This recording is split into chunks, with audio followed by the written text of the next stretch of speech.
The next session of Xola's Developer Summit at GDC 2022 is Inside the Walled Payment Garden, a guide to mobile market freedom. Anthony Mendoza is Xola's Director of Business Development and Global Liaison, and Mika Liotio is Xola's Regional Director of Europe. Thanks. Thanks for the intro. And thanks for joining us. I know it's our first GDC back in a couple of years, so it's nice to see everyone's faces and back at a physical event, and I think I speak for all of us. So we're really excited and we're happy you joined us. Before we start, I wanted to do a quick introduction to myself and Mika. My name is Anthony Mendoza. As mentioned, I'm the Director of Business Development, Global Liaison. I've been with Xola for a number of years now, started off with customer support, account management, project management, BD. I've done it all, and I've seen my fair share of integrations and can offer best practices to anybody looking to come on board. And I got Mika with me here. I'm Mika, from Finland originally, but I've been working in the mobile games industry for about 16 years, joined Xola 1.5 years ago, and I've been kind of subject matter expert on, it's been very interesting times, and today we're exactly going to be talking to you about that, how to monetize outside of the mobile platforms today. Mm-hmm. What can you do today? Right. And so just quickly about Xola, we're a global video game commerce company, and we operate as merchant of record and seller of record for major gaming entities across all platforms, PC and mobile. And here's a quick snippet of the different various companies that have various integrations with us, and we service over 1,500 game companies, so we're pretty familiar with all types of monetization strategies and all different types of integrations that we have to offer for those various strategies. And let's dive a little deeper before we go into deeper detail with merchant of record and seller of record, and kind of explain to you the Xola Pay station, which is our powerful payments tool that allows you to accept funds worldwide through a seamless, integrated, and intuitive UI. The thought behind it, obviously, was more markets equal more revenue. So our payments team worked hard in order to expand the reach of our product to 200 different geographies, 20 different languages, 130 different currencies, and 700 different payment methods. And the hope is to meet everyone's needs. So we offer every credit card and major credit card and debit card. We also offer various amounts of direct carrier billing, digital wallets, online banking, and several cash payment options. So we're really trying to cover the market with anybody who's willing to pay for games.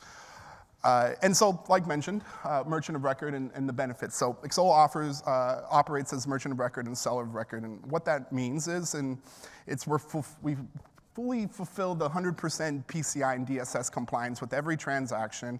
We handle the complexities of chargebacks and refunds, and we comply with different state sales taxes, VAT, and different government taxes worldwide.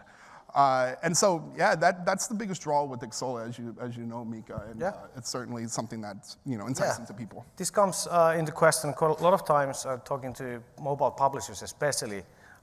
So, like usually, the most frequent question comes of what is the difference between a merchant of record and a payment processor, for example? Yeah, it's pretty simple. Merchant of record, you're in charge of remitting taxes, filing taxes, and take all the financial responsibility for it. Whereas the PSP is simply just a gateway. It's just collecting money for you and sending it to a wallet. So you still need to hire a team of financial experts to close the books, remit taxes. Not only in the European Union, but also various counties across the states that have variable tax rates. So it's super important to understand that merchant of record makes it easier for you to maintain the relationships with the payment system providers. All right, yeah, and the second one that comes frequently as well, especially for enterprise, larger mobile publishers, like what's stopping me from becoming a merchant of record myself? Like, can I do it myself? Like, what's the hurdles? Yeah. How hard it can be? Yeah. I mean, certainly you can do it yourself, Mika, but it's very taxing, and pun intended. It's one of those things where there's a lot of responsibility for filing taxes, for digital sales, for even physical and digital sales, where there's a mixed shopping cart. So it's really, really extensive work that you would have to hire a whole team to do. And then on top of that, you have to be able to manage each of your relationships with the payment system providers. Each one have different rates, they have different terms and conditions, they have different restrictions and guidelines of what you can sell sell with that PSP. So it's easier to have somebody onboarded as your merchant of record to be able to facilitate those conversations and those relationships with the PSP to make sure you're getting everything out of that relationship, right? So those are the big differences. Yeah, and finally, so that means that I don't have to hire like a whole league of tax advisors and finance people. I can keep operating with the infrastructure I have currently. Yeah, the team exactly. I have currently. Exactly, yeah. And I mean, with Xola in our publisher account, it gives you a transaction registry that has over 50 columns of data, right, to be able to close your books out and actually get a transparent look into what each transaction goes to, what each payment, fee goes to, and give you a great breakdown of all of the traffic, and then at the same time provide you the ease of mind knowing that as merchant of record, we're taking care of it, we're remitting the taxes, we're filing it on your behalf and managing that relationship. So it's really important to understand the two differences, and that if you really wanted to do it yourself, it's really taxing for sure. And so let's talk a little bit more about the offering worldwide, Mika.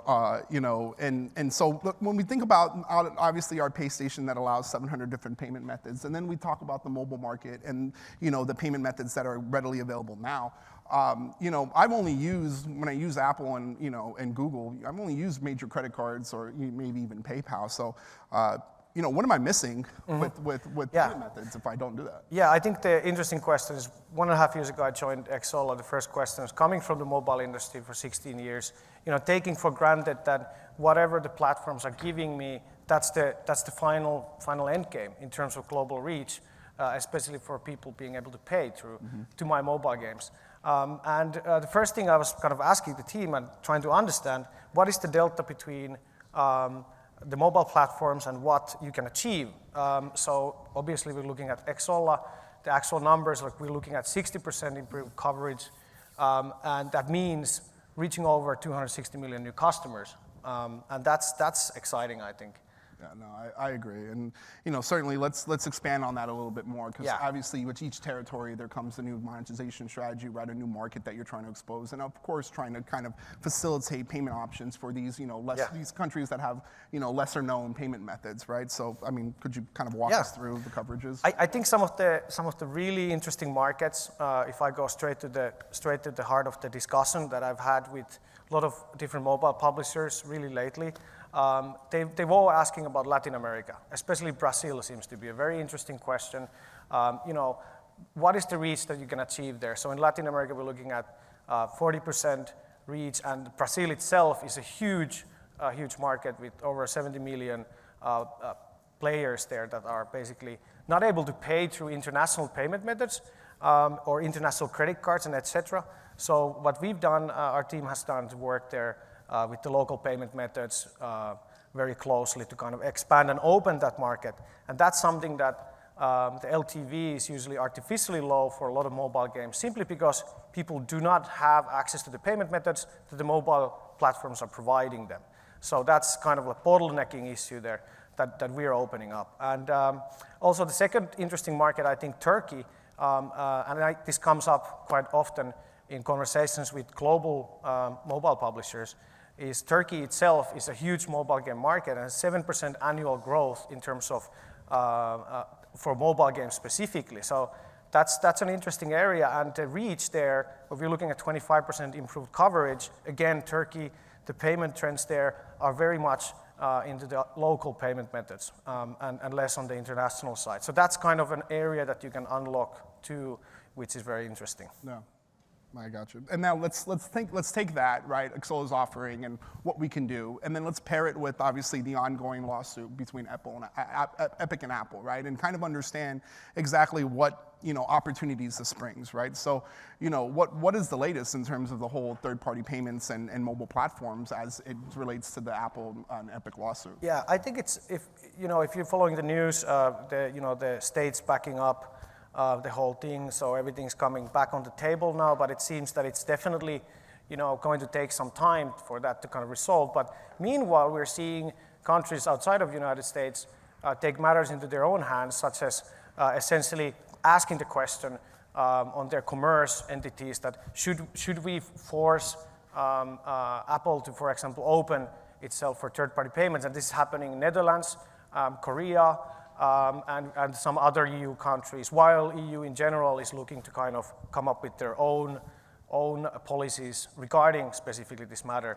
So there's going to be a lot of development there, but I think the freedoms that, the changes that last year happened as this discussion started, there was a lot of changes in the mobile platforms guidelines that allow you, specifically state that you're allowed to contact your own players. And that's something that is a very small part, but it's actually very important because owning your players is key in terms of growing your products outside of the mobile walled gardens, basically. Yeah, we got you.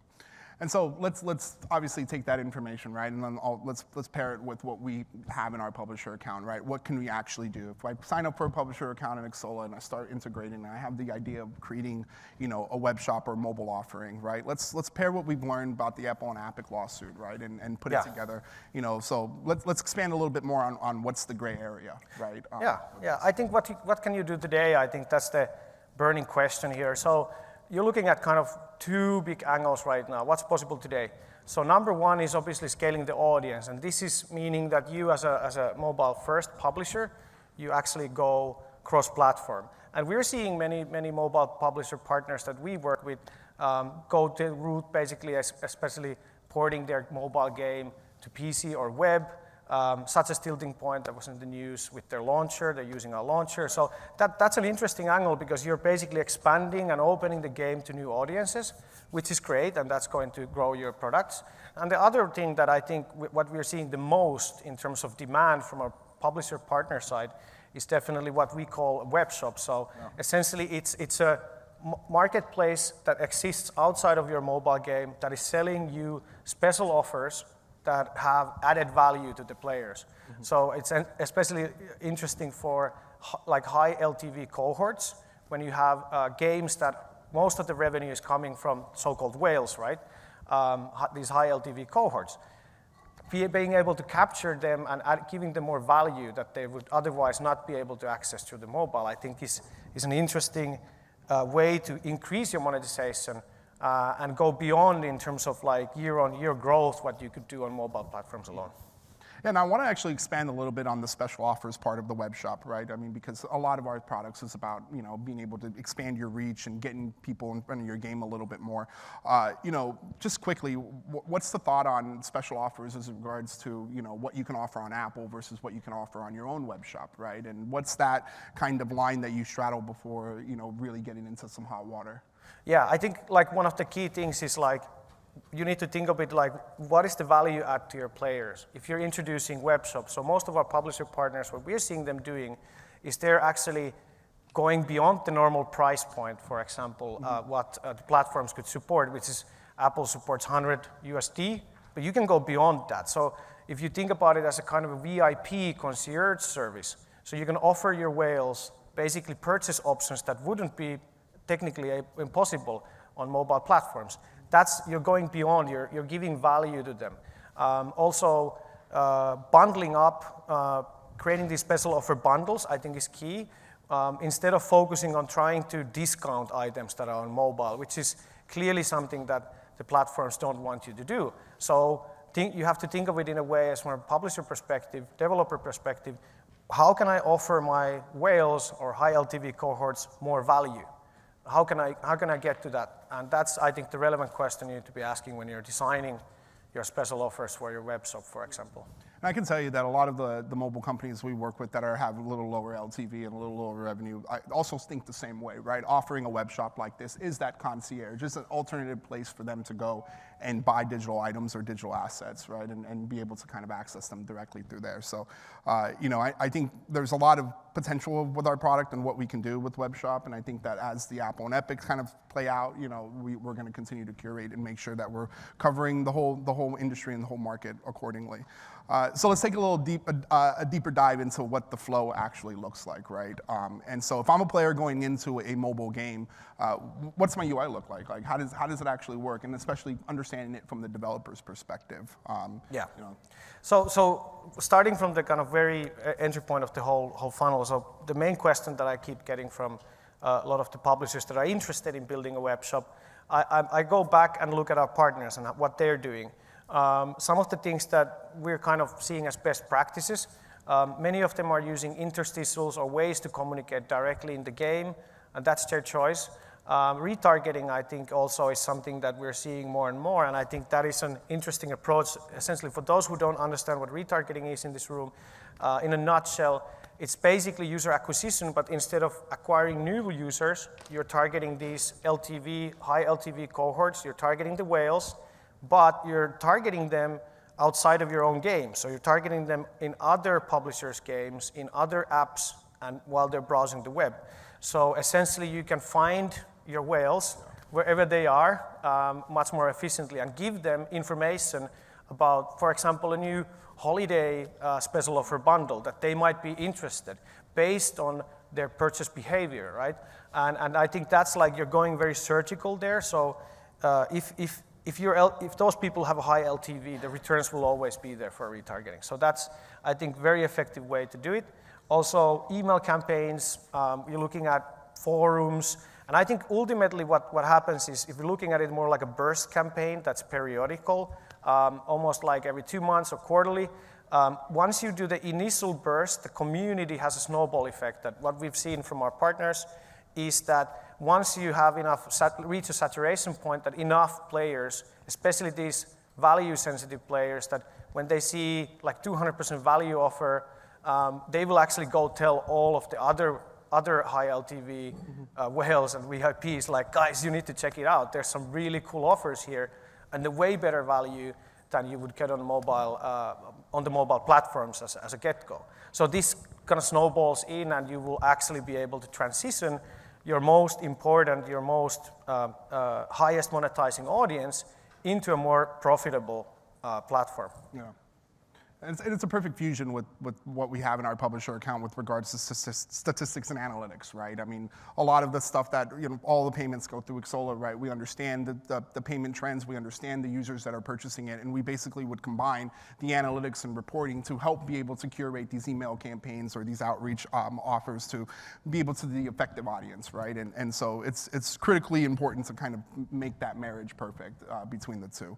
And so, let's just quickly go over the other benefits from the developers. I know we've kind of been talking about it throughout the last 20-25 minutes, but simply here are the benefits that we have. I mean, less risk with distribution rights, 20% less in fees per transaction since the normal platforms is 30. Obviously merchant of record status is incredibly important, especially as I mentioned, if you're kind of go global and reach new markets, right? There are variable tax rates that are super important to keep up and remit in a proper way. And like I mentioned, access to more geographies, top-up accounts, like you mentioned. But the loyalty and gifts and promotions is what's really interesting to me, right? Because you're trying to drive traffic to an alternative web shop and a new place for people to actually purchase it, right? And create that engagement as the developer to your community. And you don't have that person in between that's Apple or Google, right? It's you to your community, and it's super, super important. So, I mean, is there anything else that you'd like want to add with the benefits of this? Yeah, I think like to touch on the gift side, like also a really good example if you're looking at other publishers and what they've done is there's also a very good spot here for games that use season pass systems. Because essentially what you're able to do if you own your customers and you create your own, you basically transfer your customer base from being mobile only inside those walled gardens. You have the freedom to actually understand and enable mechanics like gifting season passes between players when they purchase those with a kind of like a bundle package of sorts. So I think there's a lot of interesting social mechanics that will come into play here, and my prediction is we will see a lot of innovation on this side especially. So player-to-player economy that exists outside of the walled gardens. Yeah, I got you. And now let's dig a little deeper into the actual integration, right, and the mechanics behind it. And so, the mobile web shop actually uses these four products of ours as in-game store, player inventory, login, and payments, right? And these actually allow you to kind of obviously manage it in the right way, to be able to engage with your players the right way, to understand who's purchasing, what their purchasing habits are, create specific, marketing strategies and campaigns for your users to increase conversion, right? And so in each one of these products, they have their own, I guess what you would call value that actually creates the ecosystem of your mobile web shop game in a desirable experience for your players, right? And it's important that from Xola's perspective is to provide you with that data and provide you with those expertise to be able to make whatever you're trying to make, any game you're trying to push, or create a new excitement around your game, successful and manageable, right? So, we have a number of APIs that allow you to do that really seamlessly. Again, the whole purpose of Xola is to make sure that you guys are developing your game, you guys are creating engageable content with your community, and allow us to, as merchant of record, to be able to facilitate the financial responsibilities that otherwise would be pretty daunting, right? And so, that's kind of how we bring it to life. And like Mika mentioned, is kind of taking all the Apple and Epic stuff and creating a good ecosystem together. Yeah, and I would like to leave everybody with a thought here before we go into questions. You have to ask yourself right now, if you're a mobile-first publisher, all of your players exist and live inside those mobile platforms. Is the future going to be about platforms, or is the future going to be about different screens where you can pay and play however you want? So owning your own customers outside of walled gardens, I think, is planning for the future. And the question is, what can you do today? That is a journey that I think is going to lead into very interesting places in the next coming years. Yeah, no, that's a good point.